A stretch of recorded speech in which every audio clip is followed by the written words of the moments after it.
This morning we are using a text from one of the Psalms of David, and I suspect it has not been interpreted very often as we wish to approach it, because very often these very old ideas have some eternal truths behind them. The idea in this particular verse is that David sings that the earth belongs to the Lord and the fullness thereof. Now this does something we have not really given much attention to, but it's tremendously true. What David is telling us is that God is a landlord.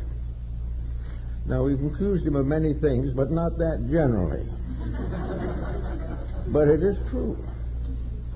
The only owner there is anywhere in the material universe is the creating power itself.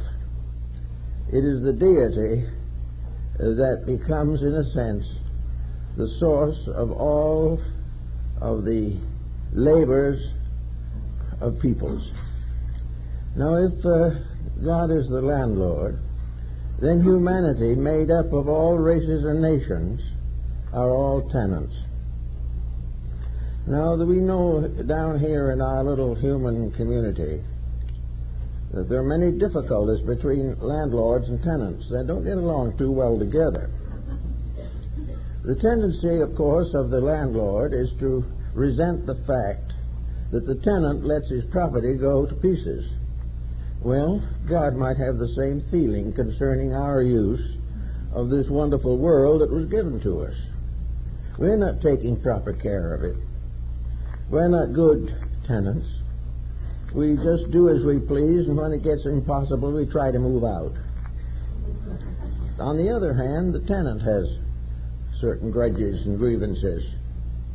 He likes to believe that he is being imposed upon, that whenever he asks anything, it's not given to him, or if it is, it's done grudgingly.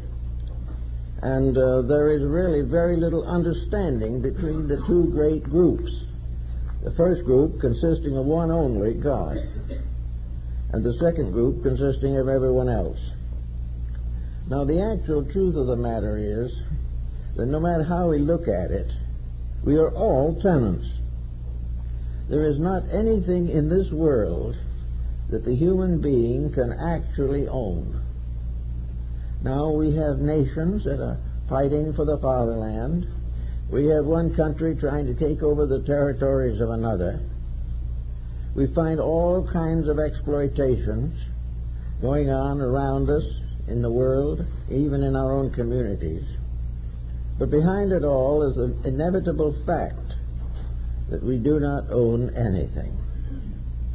We can have things. We buy them from some local real estate agent who is selling us something he doesn't own. And if we go back far enough to the original deed, it goes back to heaven. Actually, only thing that any of us can have is a lease, a lend lease on the things that to us are important. We can borrow a good home and live in it for a lifetime, but we cannot own it permanently because we have to leave it. So it goes to someone else. All we have actually bought is a lease for a lifetime. And that is all we buy on anything in this world. Now we try to extend this lease a little by deeding the things to our descendants. This is only, however, putting off the matter temporarily. They are in the same condition. And all over the world, families are dying out completely, and the properties go to strangers. We have all kinds of things we enjoy in this world. We enjoy great art. There's been quite a deal in the papers recently of some very expensive art. Then we find that these wealthy people create museums and deed the art to the public. This is all they can do with it anyway, because actually no one can own anything except for his own lifetime. And this is usually not too long a span. because the larger donors do not reach that the ability to done until they're well along in middle life. So here we are in a world in which we are becoming increasingly selfish. We are constantly striving to take over something. Pitcairn Island, with less than 200 inhabitants, has an idea that it would like to be a free and independent nation. Vatican City, with measuring only in acreage, is a municipal entity. And then something else that owns half the world, like China, believes it is here forever. But whether China is half the planet or how old it is, the planet is not Chinese. The whole deal must ultimately return to the big landlord. Now, the big landlord is equipped with certain rules. He is perfectly willing to permit tenancy with reasonable restrictions. These reasonable restrictions do not permit vandalism. They do not permit or advocate the exhaustion of natural resources, nor do they support the concept of waste. Actually, everything that is on this planet is to us by loan. Our natural resources belong ultimately to the Lord, and the remains and revenues thereof. But we don't think about this very much. Everything we can get our hands on is for us. Now, this great sense of possession leads us to wonder what we can possess. We can't possess the trees or the earth or the sky. We can't possess the air. We can pollute it, but we can't possess it. We can do all kinds of unpleasant things to detract from the beauty, joy, and healthfulness of our environment. But we cannot own the environment. We can only use it or misuse it. And in the world today, environments are mostly misused. As we think all these matters over, it would seem that one of the great foundations of our problems is this desperate desire to accumulate. We want more than the neighbor. We want enough to protect ourselves and our descendants. We have all kinds of ideas of how we can own things. And instead of recognizing that this ownership is at most only the position of custodian, we get too much involved in the ideas of profit, which is itself a fallacy, and get away from the natural integrities by which this planet could be well regulated, and those dwelling together could enjoy the privileges and benefits of a very benevolent and very understanding landlord. Now, we have this given to us, this world in which we live, in order that we may grow, increase in grace, become more aware of the wonders of nature. We want to enjoy the privileges of learning, and out of it all we want to grow. And the great byproduct of life is growth. And where growth doesn't occur, life is wasted. So this great environment that has been given to us, this wonderful world which is on lease to us, is actually the great sphere of environmental growth. The only thing we can take with us when we leave is the experience that we have gained. It's exactly like a child going to school. When he graduates from school, he cannot take the school with him, but he takes with him what he has learned in the school. When we depart from this world, we cannot take the worldliness with us. We cannot take the things we own. The Chinese tried to bury the images of their kings and emperors of their whole courts of the earth, so that in the afterlife the great ones could enjoy the company of the things of the physical life that they had enjoyed. Actually, however, we know that this was simply a gesture, that the clay and porcelain and ivory and jade figures did not live or come to life to serve the deceased monarchs.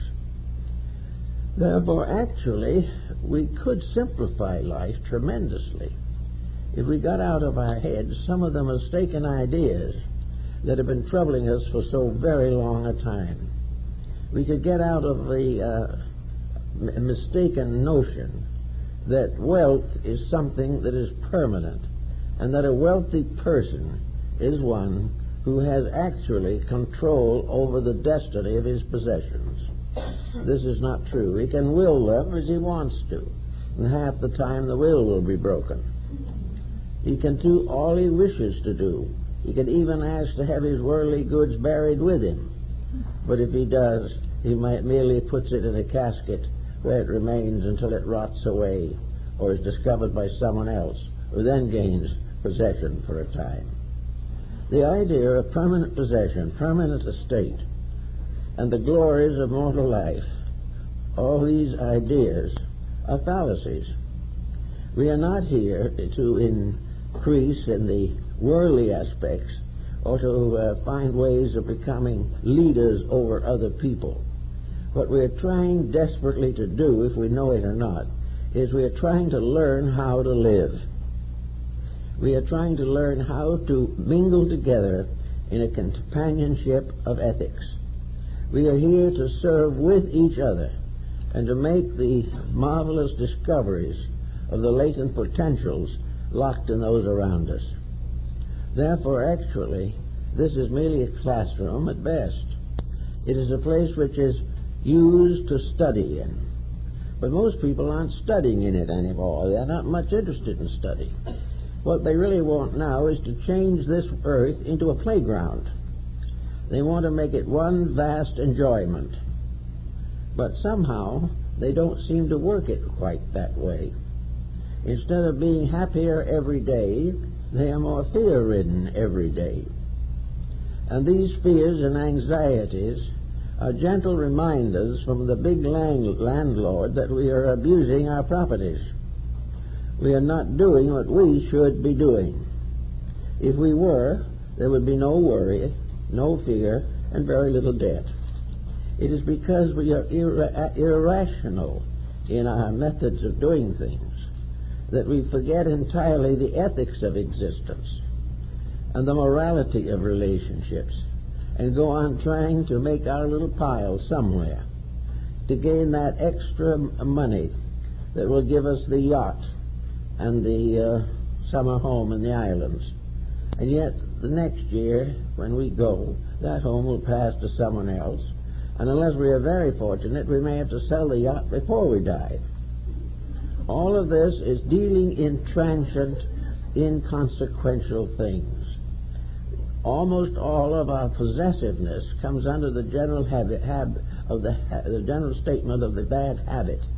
Possessiveness is a bad habit. It is an attitude towards things that is unhealthy. It is the source of most crime. It is the source of most poverty. And the unequal distribution of values has got the whole world perturbed at the present time. We do not know what to do next. We do not know how to cope with the gradual exhaustion of natural resources. We do not know how to settle the endless feuds between countries. And we do not know how to arbitrate the gangsterism in our own country. All of these things are because of a basic fallacy upon which we have built since the beginning of history. We have always been desirous of conquering something. We want to rise competitively above our associates. We want to have more than the next person. There's been no question about what to do with what we have. And very often after we get it, it is nothing but a misery. But the great adventure is to get it. And in doing this, we are unbalancing the whole economy of nature. Because there's no way, actually, for the earth to produce the final world conqueror. The only great conquest possible is the individual conquering himself. Many, many dictators have arisen trying to capture the earth. All they finally got was 6 square feet of it. They have no way of overcoming or balancing the inevitable laws of life. Even if we extend living for another 10 or 15 years, in the end, the property returns to the original owner, and there's nothing we can do to prevent it. And if we try to will it to somebody else, it merely puts off the evil time. But when they pass, they must do the same, and ultimately it will return to nature itself. But it may return very tired, badly exploited. It may not be the beautiful earth they started out with, but a crumbling planet being destroyed by the ruthlessness of human beings themselves. Actually, we have to try to reconstruct life. One thing that was pointed out, I think, by the philosophers of the Elizabethan period in England, that was pointed out very clearly that the values that are interesting, important, significant, useful, are not competitive. That there is nothing in all the world that we need to cheat each other about. Actually, the proper integrity would result in all persons having their proper place in a simple, natural, and direct plan of existence. It is not necessary for poverty to exist, but poverty must exist while competition exists. There is no reason why an autocracy or a dictatorship should plague civilization. A dictator is only someone who believes he can run the world, when in reality, even as he believes this, he is fading away himself. So in this idea of the world belonging to the original landlord, I think we have the grounds for considerable reflection. We can begin to estimate what we can do to restore the property. When we sign the lease, symbolically, we agree to return the property to the original owner in good condition. We agree to take care of keeping it clean. We are willing to make such necessary repairs as have been caused by our own tenancy. Therefore, actually, the idea is that the original owner is entitled to receive back the property in the same quality of condition that he leased it in the first place. Well, if anyone should return the planet at this moment to the original landlord, it would be a very terrible misery.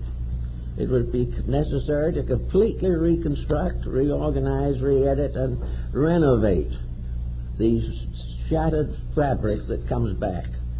We are ruining the planet, even though we do not own it. We are ruining somebody else's property.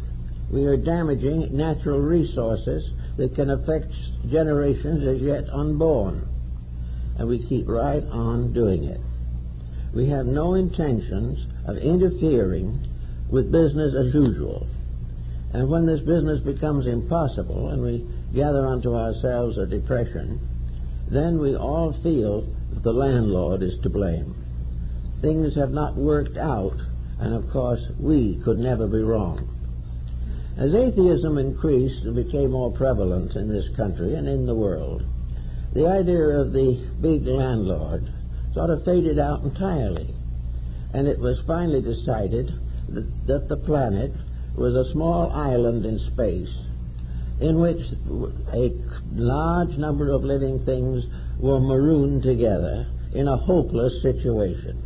There was nothing to look forward to except trying to do the best we could with this small ball on which we live. Atheism gave no superior factors to strengthen us. There were no inducements to improvement, because as far as atheism was concerned, the planet and all that it inhabits will fade to nothing in due time. So having no future, the materialist tries to compensate by a reckless present behavior. He will live it all up now, because now is the only time. But actually, living it up now is the greatest waste of time that there is. We have much more important considerations. Now, as we look over the world affairs as they seem to be at the moment, we realize a gradually increasing realization that things are wrong. We are beginning to realize also that these mistakes are not divine injustices. It is not heaven that has decreed that we have a depression. It is not the divine powers of space that send one nation after another in war. These things are our own misconducts. They are the things that we do that we shouldn't do. And somewhere along the line, the answer to the whole problem is to reorganize our own concepts toward reality. Because if we continue the reckless wasting of our resources, we could end up a dead planet incapable of sustaining life. If that is the case, the big landlord would probably have to tear it down and build a new one. His apartments and condominiums cannot be repaired. So we have to either begin to think seriously about living better, or we are gradually going to frustrate the entire purpose for planetary existence. We can look back and see how great civilizations of the past have disappeared and left not a rack behind. We realize it is not difficult for a civilization to die. All it has to do is continue in evil ways until there is no remedy possible. Now, in this particular instance, there seems to be a very good chance that we can break the rules and that we can accomplish this renovation that is so desperately necessary. The big stumbling block is at the moment is the problem of how to make this renovation without interfering with our present attitudes in any major way. In other words, we mustn't interfere with the idea of wealth. We mustn't interfere with the idea of competition. We must do all these changes without interfering with the causes of the trouble, because these causes we have become accustomed to. It's amazing to realize that one of the biggest adjustments that humanity's made up to the present time is to become accustomed to misery, because it is everywhere. And we have to become accustomed to broken homes, to disloyal children, to corrupt governments, to natural disasters, crime. These things we have to become accustomed to. They're here, and in some mysterious way, we fear that anything will change these basic patterns, because each little person has a conspiracy of his own that depends for its fulfillment upon some mistaken activity. He is trying to accomplish a good end by bad means, and this just simply does not work. So in finding the problem as it is, we have to say we cannot change the destiny of the world unless we overcome, at least in part, the difficulties which cause the problem. Other creatures outside of the human family are not decision makers in this great program. Nature itself runs according to its own rules. It is human nature that, endowed with individual consciousness, becomes capable of making significant mistakes. Therefore, the remedy has to rest with humanity and not the other lesser forms of life on the planet. The other forms of life are suffering also from our mistakes. What are we going to do about this? We know that we cannot go on developing a munition industry that must ultimately cause somebody to cause a great disaster. We cannot permit this continual emphasis upon armament, this continual determination not to let anybody else have much, this often overworked determination to take over somebody else's land. It's just like a person deciding to move into an apartment occupied by another family. They don't ask, they just move in. Now, the landlord isn't responsible for this, and the landlord doesn't like it. and therefore these false moves always end in trouble. When we exploit Nietzsche's privileges, when we break Nietzsche's moral and ethical rules, we always get into trouble. We have been breaking them systematically since the beginning of history, and history is now becoming a long record of the consequences of intentional errors. Now, there are a lot of things that people do that they do not realize to be wrong, but most of the major mistakes are recognized as mistakes before they're made. We know they are wrong, but they may be profitable. They may be justified by attitudes. They may be the next step in the development of a selfish system. So we condone all kinds of troubles simply because we hope in the end something will happen advantageous to ourselves. In the end, it doesn't happen, however.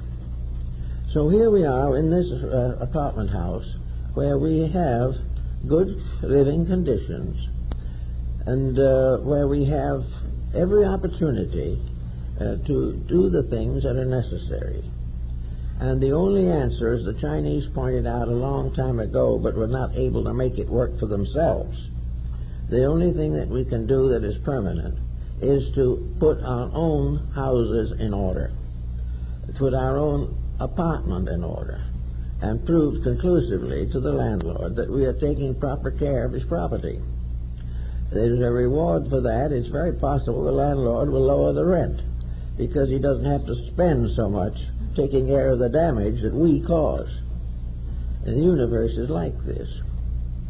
So we have to now begin to think of what we would do in order to get the big landlord into a better condition and a better shape and kind of mind, to make him the real parent, the lord in the castle on the top of the hill, surrounded by happy people doing the things they want to do and growing under a benevolent system of universal laws. This is what has to happen. One of the things, of course, we have to understand some way is that there are such rules, that this landlord is a real existence. It isn't an elderly gentleman who sits behind a desk in a bank or something. It is, however, a principle which we can personify. The great landlord, therefore, is actually integrity itself, the final cause of creation and the final means of its preservation. There are certain rules that cannot be broken, and individuals trying to break these rules are always in trouble. Up to maybe 50 or 100 years ago, people were more careful about breaking rules, especially in this country. We had a comparatively civil civilization here. We had a condition in which most people living in smaller communities lived according to some moral or ethical code. They were churchgoers, they were friendly, they stepped in when troubles arose, they took care of sickness and difficulty in the community, and they lived a kind of quiet life. This was now considered much too boring. We've got to have something more exciting. We can't be just people anymore. But in the course of getting all this excitement worked up, we have gradually created an impossible burden. We have created a situation in which very joys are destroying us, that we are no longer able to withstand the pressures of our own appetites. A good example of this, of course, is the present narcotic problem. There's hardly anyone who becomes involved in narcotics who doesn't know he's in trouble, or that ultimately will destroy him. But he is no longer concerned about this. It's how he feels this minute and how he fits into the peer group today. The future is beyond comprehension or beyond interest. We are all living in deadly moments. Now, this business of living only in the year of 1986 is wrong.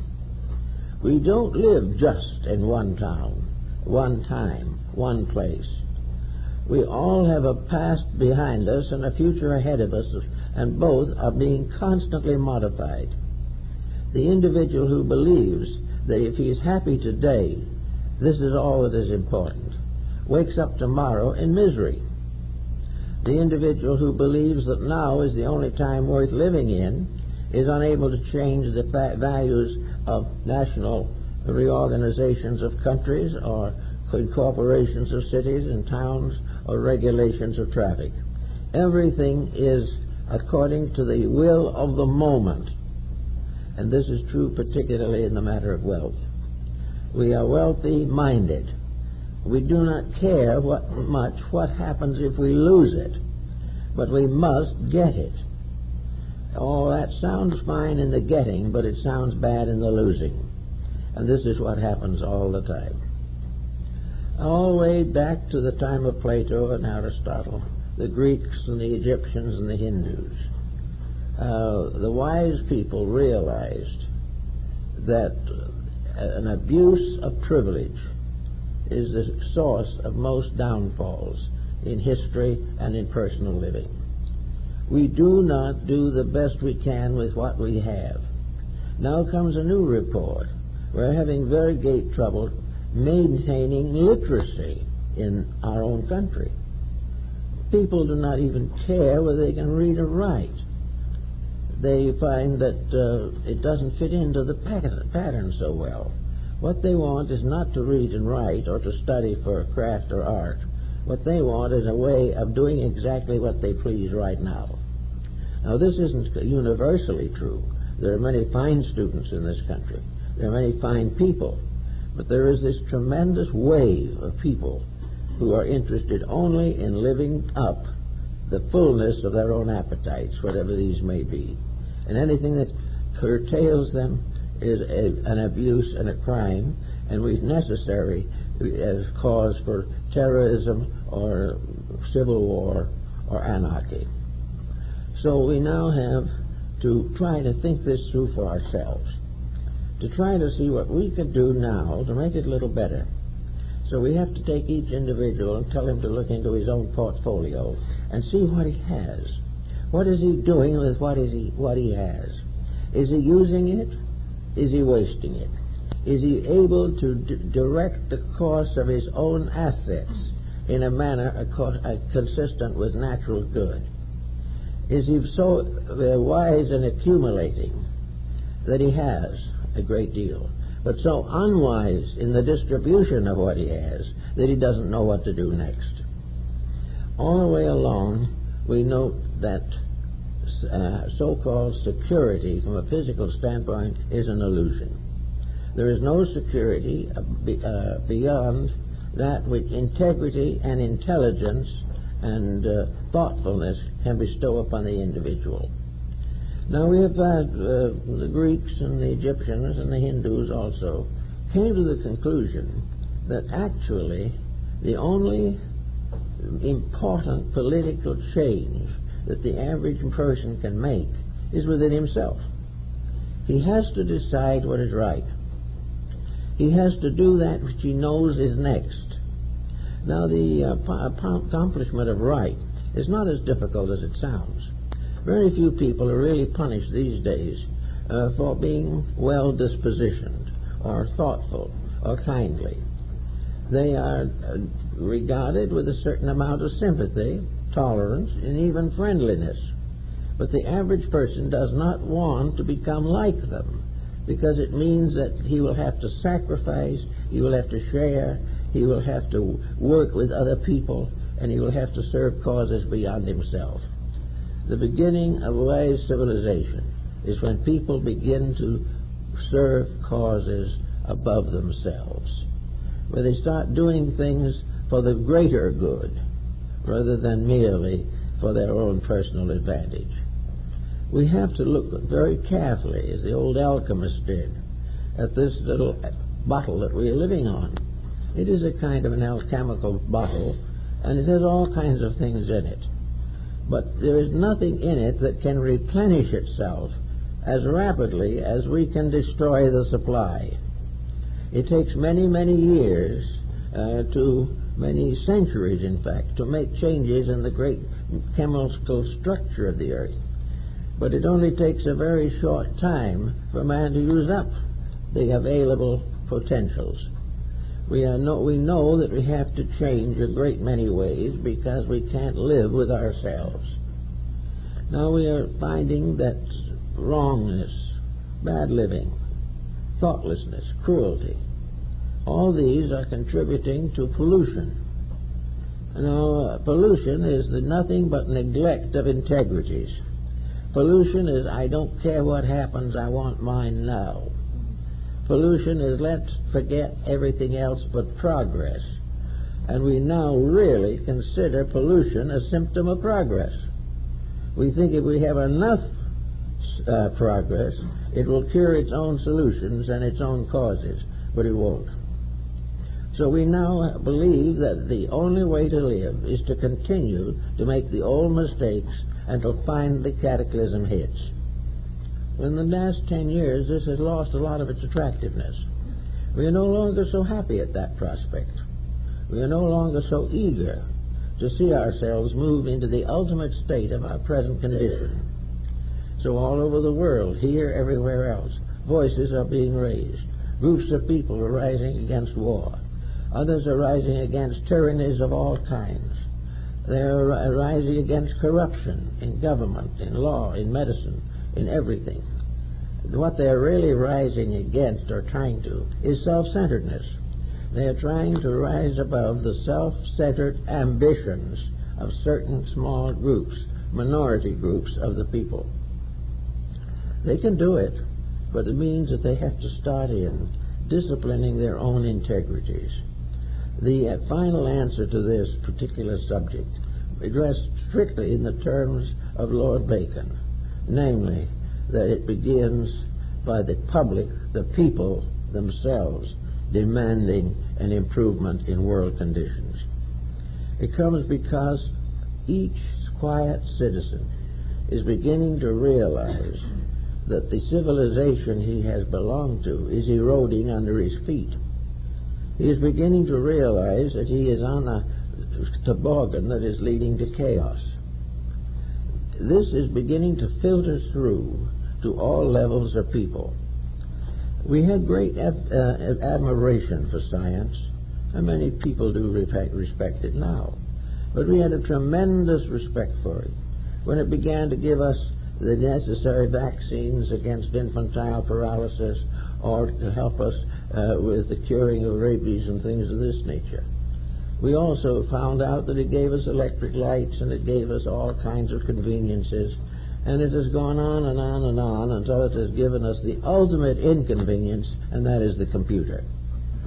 We are now in this type of situation that we really admired science. We began to really regard the scientist as an adequate substitute for the priest of antiquity. The scientist was the new philosopher, the new mystic, the new evangel of all things good and desirable. Then all of a sudden, this great scientific world gave us the bomb. In that one moment, our faith in progress on a material nature received a death wound. We found that the greater skill we have adds to our misery unless we can control our own skill, and we haven't been able to do so. So here we are, deprived of the leadership of that phase of knowledge which promised to lift us into infinite happiness, peace, and security. We now know that it is leading us towards an incredible disaster.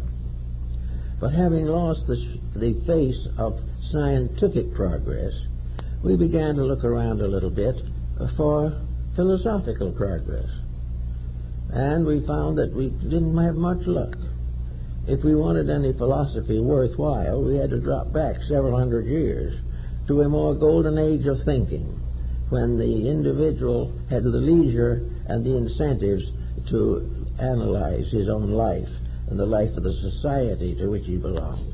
Modern philosophy has been very sterile and unproductive in its contributions to life. Then we turn to religion. Here we find solid religions that have stood all over the world for centuries. and they have unquestionably been the greatest single cause of good that we have had in society. But they also have had their limitations. They have been unable to reach the core of the disaster, and that is the nature of the believer himself. We have all kinds of religions that say, "Thou shalt not kill." And we have killing in every color, race, and belief there is. We are told to love one another and go to church to believe this and then turn around and exploit one another. We are talking about religion, but we're not living it. We are talking about integrities, and we honor the saints long dead who had them, but we are not doing it ourselves. We do not believe that when we read in the Scripture, "Thou shalt love one another," that this is intended for us. Why should we love anybody when yet we consider ourselves religious people? We also have our allegiances in other areas. In every area, however, we have theories that are good, we have concepts that are useful, and practices that are not. So we now have to face the very simple problem of changing this particular problem and realizing truly that the voice of the people is the voice of God. And the voice of the people is more or less of a whimper at the moment in most parts of the world. Most people are sending up cries and wails of sorrow, misery, and pain. And this in itself must have a very deep effect upon the laws of nature, because there isn't a single law in nature that was created to cause hate. There isn't a single law in nature that was intended to demonstrate the importance of dishonesty. All of these corruptions have arisen within people who have disobeyed the law, distorted them, falsely interpreted them, or ignored them completely. So the time is now, and we see in the last 5 or 10 years, a tremendous upsurge. There is an upsurge in religion, but it is not limited entirely to the traditional forms. For these traditional forms are very largely involved in the very mistakes that they are supposed to be healing. The religions themselves have to have a more or less definite renovation. They have to get back to the principles upon which they were built, and they must divide peoples into two groups: a religious person who keeps the rules, and a member of something who simply breaks them. This difference is becoming very vital and important. So with the proper understanding of a new idea of what constitutes a spiritual integrity, we can have considerable progress. Now, it has been a notable phenomenon for thousands of years that religions have been strongly renovated in times of great emergency. While people drifted along very largely doing as they pleased, religions were a luxury. But when things get really bad, religion becomes a necessity. And in this particular case, it is coming that way at the moment. Also, the individual looking around him has great difficulty in finding a religion that actually satisfies him. Now, this is not as real a problem as it seems to be, because he is judging the religion by the followers, not by the principles of the faith itself. Are sound. They are real, and they are recognizable, and they are realistic. But in the course of constant renovations and revolutions and definite reformations, the integrities have in many cases vanished from view. They are there, but we do not notice them. But people looking for a religion see the mistakes of the various faiths and assume these mistakes are the realities. Therefore, they turn from a religion which has been destroyed by their own kind and not by the weakness of its own internal structure. Most religions can be useful if they are developed with integrity and honesty. But where they become bound into sectarian debates, where they become the basis of conflict and discord, then religions do the very thing they were supposed to prevent, and that is to contribute to the sufferings of mankind. So religion is important to us, And now we begin to see a new dimension of religion, and in some cases it looks rather good, and in other cases it's a little bit disturbing. And on the one side is people looking for religion inside themselves and creating their own concepts of religion, that the individual has decided to try and create a religion for himself. Now, this is quite an interesting job for a person who really has no training in this. And each person trying to create a religion suitable to his own needs gets into complications. He doesn't really know what he's doing. But in the course of years, these people who do not know what they're doing really sometimes become quite popular and have a considerable following and spread the uncertainties among their associates. Now, this doesn't mean that these people are bad or wrong or anything, but it means that you'll not only have to have a good religion, but you have to have in yourself the ability to judge it, to find out whether it is good or not, and to divide the wheat from the chaff in this field also. To be a successful member of a living faith, you must understand that faith, and you must understand the demands that it makes upon you. A faith that promises everything and demands nothing is not really suitable to the needs of the moment. It never was. If we have a religion which does not demand improvement, that is a religion that is largely a panacea based upon some trivial interpretation, then it is not going to do the job that is needed today. Religion today has to strengthen the real meanings of faith, love, compassion, and integrity. Now, to do this, it also must have some way of reaching into the life of the individual and causing him to believe that there is something better that he can learn and can practice. Well, there are all kinds of things that need doing, and it's almost impossible to have a good thought without being able to use it constructively. But above everything else, there are certain major factors of belief, and these factors of belief are still tarnished by the name of religion, when in reality they are the basis of integrities. As Lord Bacon so well mentioned in one of his essays, that it is better to believe all the absurdities that have been distributed in various creeds and cults than it is to deny that this universal fabric has a mind, that this universal fabric is itself an entity, that it is something that has nature, has will, has power, has force, has value, and the individual has to discover what it is. So each person in this confused time is becoming aware of the desperate need for religious convictions that are strong enough to take over the dominant leadership of the personality. An individual's religion must be big enough so that he can believe it himself, that he cannot be talked out of it by ordinary circumstances or misinformed associates. Religion must now take its own place. And of religion today, the most appropriate and most powerful is mysticism. Mysticism is basically a process of transferring religious leadership from a sect, a creed, or a prophet to the inside of the person himself.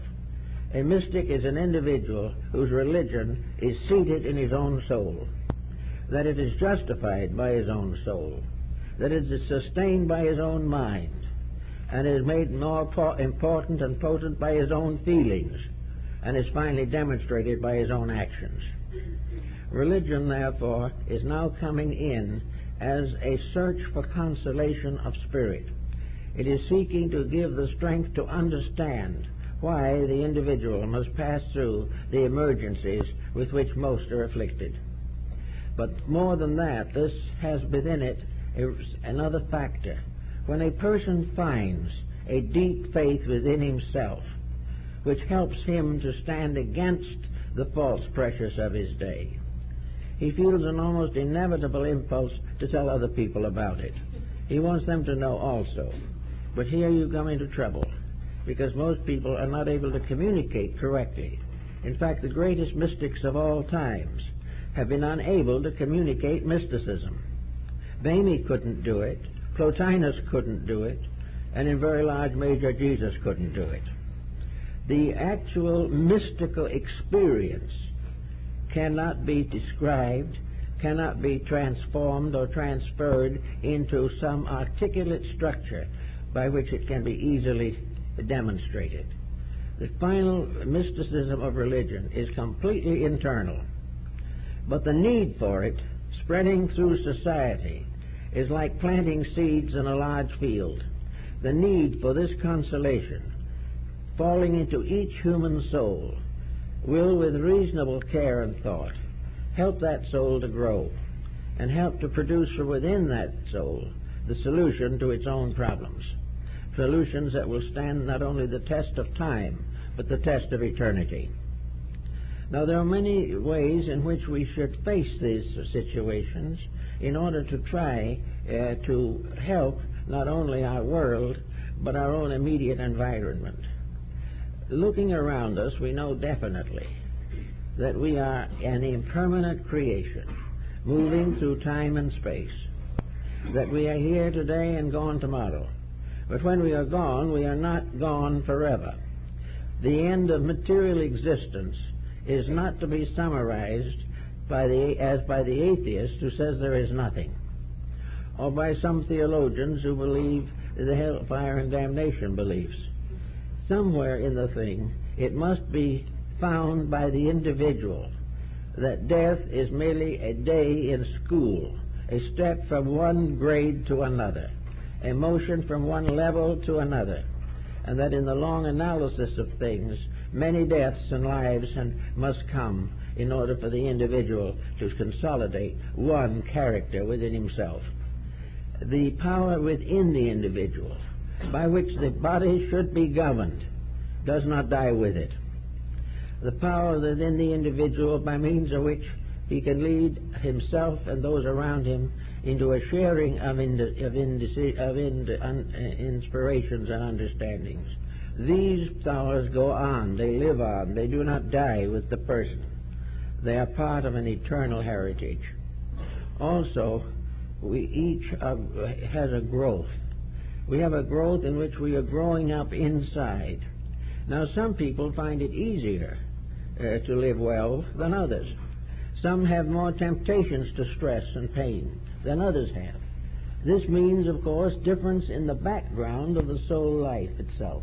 It means that the individual has had experiences which are not completely shared by those around him. But the fact remains that we are here to enrich that which survives.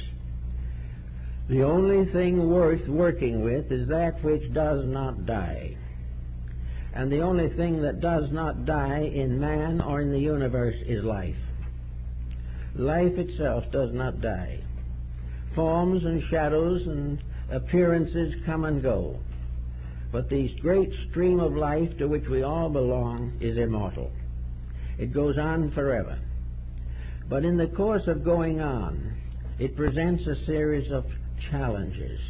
The individual must find ways to experience the true meaning of life. He must learn to have within his own flesh a positive certainty concerning life. It is not something that he can read out of a book.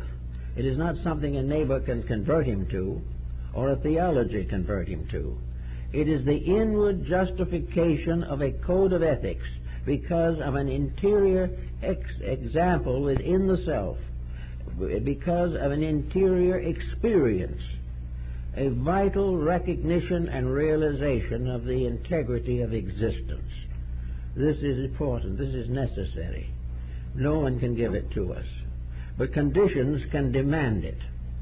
The present situation we're in, for the first time in the development of modern civilization, has proven to us beyond all doubt that civilization as we know it is not enough. The material advancement of mankind is not the solution, either of his spiritual destiny or, for that matter, of his material continuance. The individual now can and must begin to look toward the integrities of life. He must weigh his own thoughts. He must consider his own teachings and those that have been given to him. He can draw upon his education. He can draw upon the wisdom of the past and the hopes of the future. But he must, in his own way, find inside of himself an irresistible determination to grow. And he gets it only when he realizes that the alternative is too terrible to contemplate. If he doesn't grow, the great misfortunes will continue together and paralyze him. He must grow. He must use the facilities of life. He's been placed in this world as in a condition in which he has everything necessary to learn. He has all knowledge available to life. He has the entire structure of the universe to help him. He has the intuitive and spiritual and soul powers within himself to help him. He has every hope and every reason to know that he can grow from within himself, that he can become a good and faithful tenant or a good and faithful servant in the house of his God. He can do it by his own gradual recognitions. He can learn to just read across the headings of a newspaper and find why he should change his own conduct. He can find everywhere the eternal sorrows resulting from compromise and from breaking away from the integrities of life. So in these conditions and for these reasons, there is every hope that this is going to be the great turning point in civilization. We have had all kinds of things. In the beginning with war, we threw stones at each other. Then we used a stone axe. Finally we developed a bow and arrow, then a spear, and then a lance thrower. We developed all kinds of situations, finally making a rude cannon out of wood bound with metal. We invented firearms. We did all these different things. We improved all the implements of war up to the present time, where we have had almost every conceivable way of destroying each other. And we have used all of them with great enthusiasm. And every war nearly was one to bring peace to the world. And each one made it worse. Now with thousands of wars behind us, there is no reason why an individual who is not feeble-minded to believe that they're going to solve anything. And now he gets a new point. In the days of the bow and arrow, it wasn't so bad. You could dodge behind a tree and probably not get hit. In India, they had the answer to one phase of it. When the armies decided to meet in battle, it was necessary to go to the head man of a community or something and say, we want to have a war. And we want to have it on a piece of land that is so bad nothing else will grow on it. We don't want to interfere with the crops because victor and loser must both eat. We do not want to endanger the innocent. So if you can show us where there's a nice quiet desert where nobody cares, there we'll have our war. Now that at least was military efficiency. It's probably one of the best ideas they had. And there are accounts in Indian literature of farmers plowing the field with their oxen, paying no attention to a clash of arms maybe a couple of 100 yards away. The war was on the bad part of the ground, and the farmer never bothered to stop sowing and reaping just because there was a war next door to him. And the warriors in the war would not think of disturbing him because they all had to eat. Well, we haven't even reached the point now where we realize the importance of peace as a source of food. We always figure we are going to capture enough of the enemy's supplies to keep our own stomachs full for a little while. But now it's all different. The ground will not bring forth a crop. All the things we are doing are becoming more and more insane. So we are confronted now with a simple, very simple fact, that the average person must see this. And it's getting to the point where nearly everyone does see it. And when they all see it, or most of them see it, or a good many of them see it, there's going to be changes produced by the recognition of the urgency of the need for change. We are going to not do the things that we know will cause destruction. We will curb our ambitions and our appetites and find ways by which we can survive.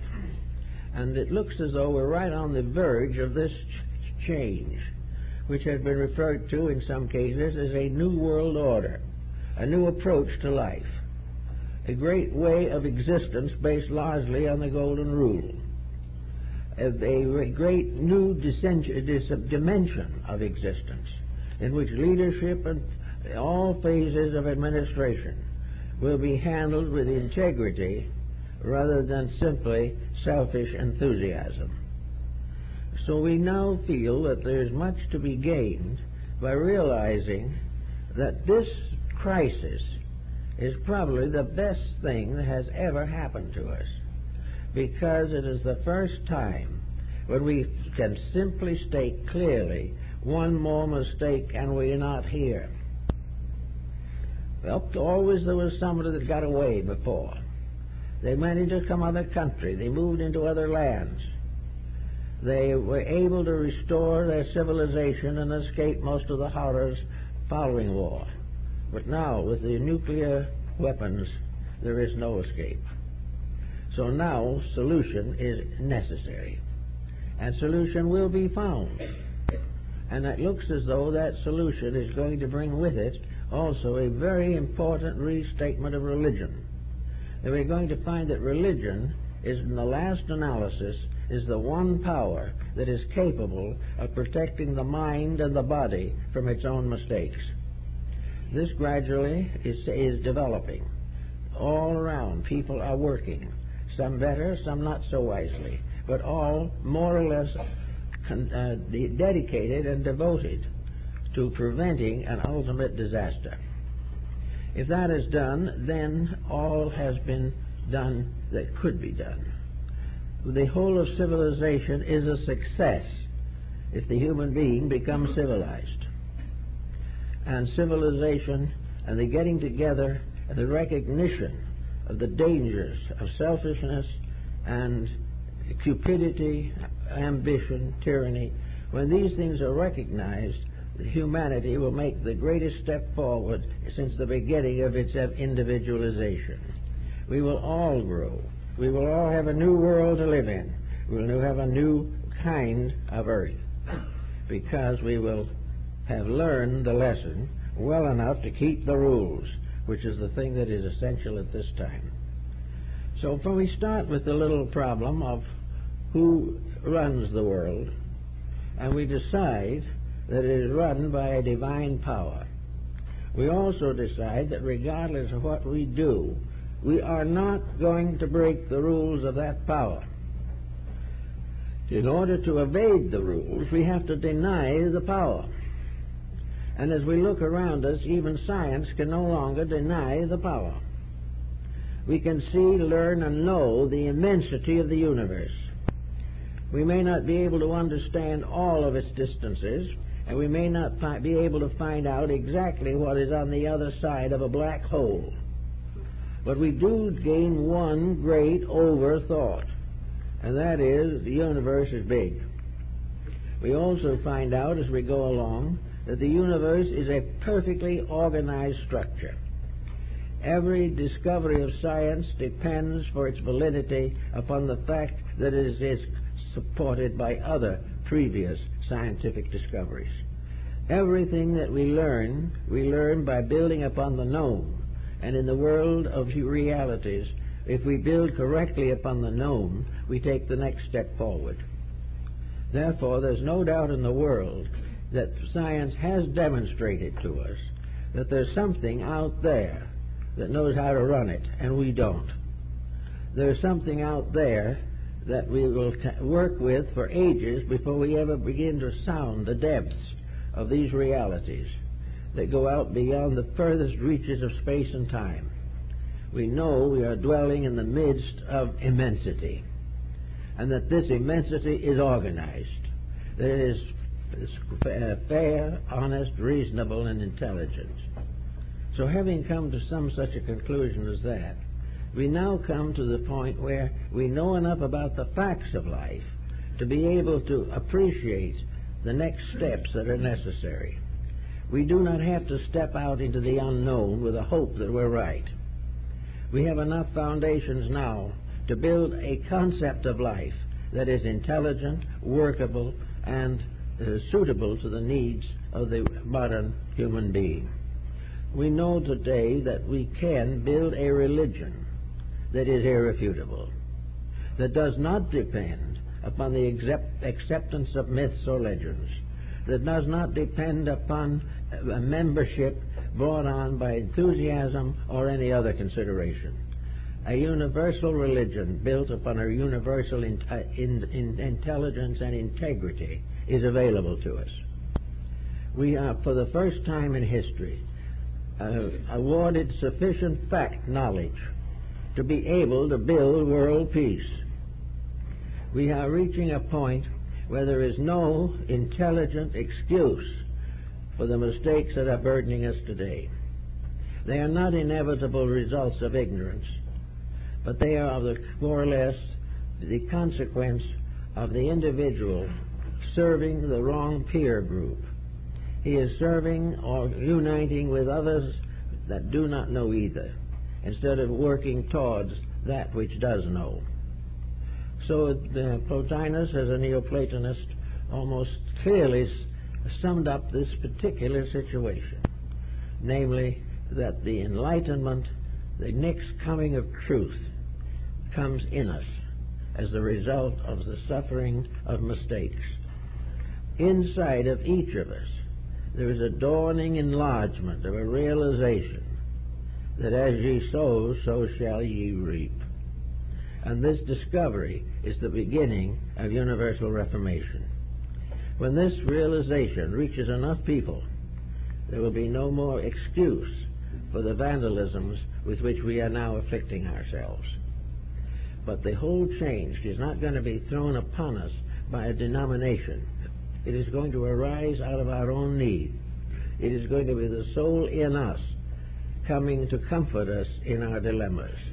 It is going to be something that will educate us, not by word of book or by word of mouth, but by realization, by feelings, by experiences, the way that leads finally out of this labyrinth and toward the security of all things. I think we are very fortunate, therefore, in living right now, because maybe we've lived many times before, but we've never had a life before which was as decisional as the one we are in now. In this life, ages of experience, preparation, thought, effort, all these things are being focused upon now, the time in which it is supremely hoped that between now and the end of the century, the real realities will take hold, that we will outgrow the foolishness of selfishness, that we will outgrow the vanity of power, and that we will discover the real reason for our existence. If that happens, then the human being can do the things he was supposed to do. In a nice, well-ordered universe, or well-ordered human society, we have people with time. It will not be necessary to neglect children. It will not be necessary to build more and bigger prisons.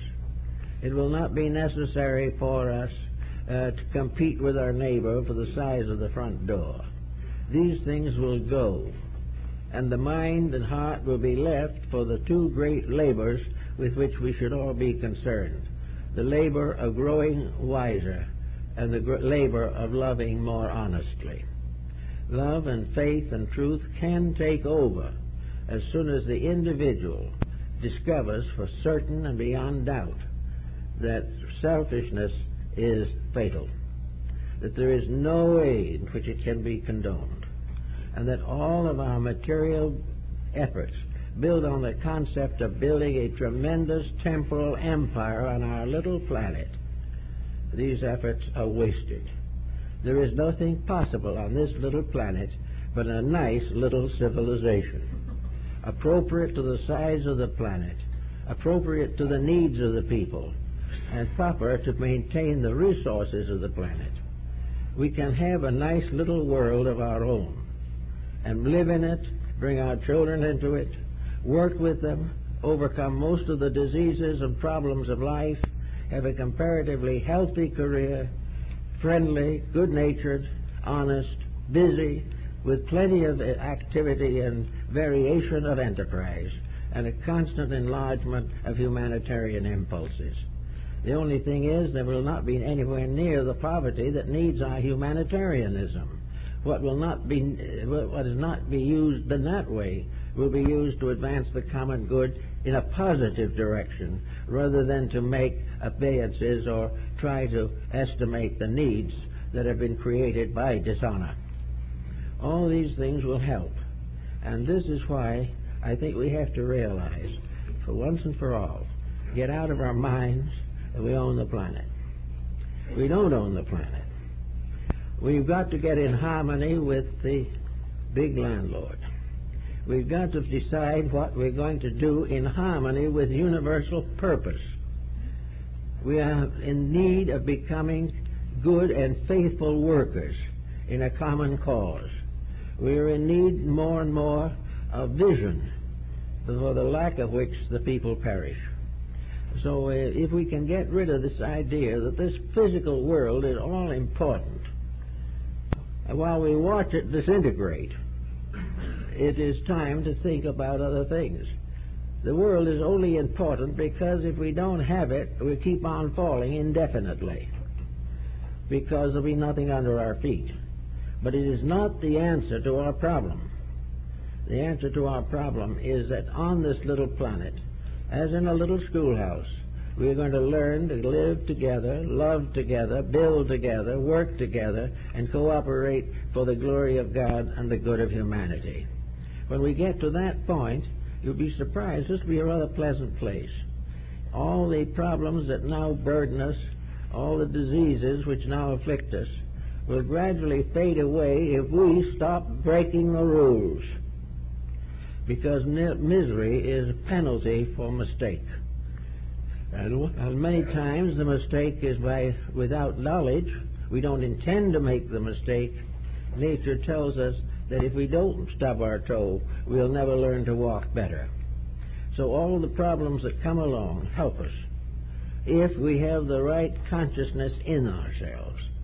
We can build an educational system that fits young people to live. We can build a world civilization in which older persons can have a joyous experience of the fulfillment of their years. We can have busy people doing wonderful and beautiful things, and we will have the big landlord finally happy and running his big institution, his great set of condominiums with peace and understanding.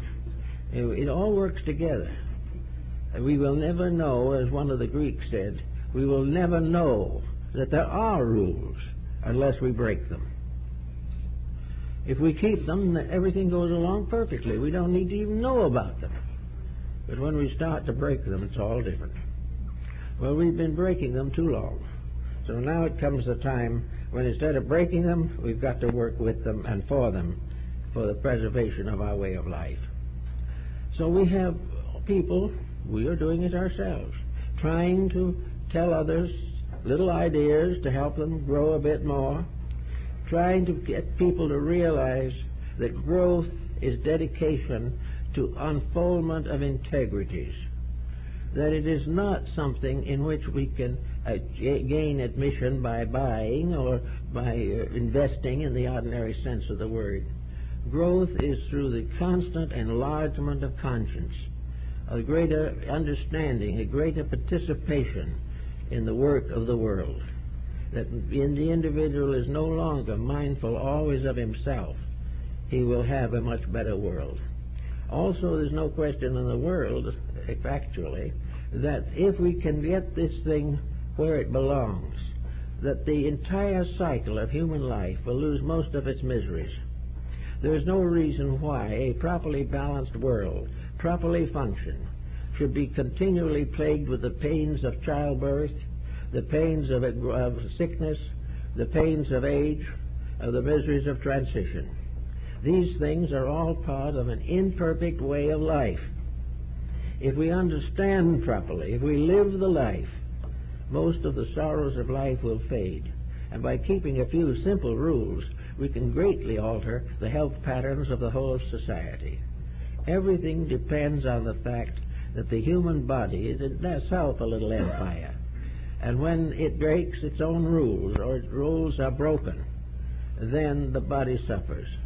And then in the body structure, man himself is the big overseer, the big landlord running his own body, which has more parts in it, perhaps, and more units of life in it than the whole planet has in creations here. Always the leader has the responsibility of creating by rules, and those who follow must perpetuate by keeping those rules. And in the end, if we keep the rules of life will keep us. And we will find that nearly all of the miseries that we know in life are the result of not learning the facts of life and in developing a tremendous education which teaches us everything except what we need to know. Every child graduating from school should recognize and know his responsibilities to society and himself, and should find the greatest fulfillment and joy in playing his part in the improvement of human civilization. All these things will come, and they're nearer than they ever been before. And if you look around you, I think you'll see that they're very much nearer than they used to be. And if you look inside of you, I think you'll find, all of you, that they're nearer there, too, than they ever have been before. Oh, that's it. Thank you.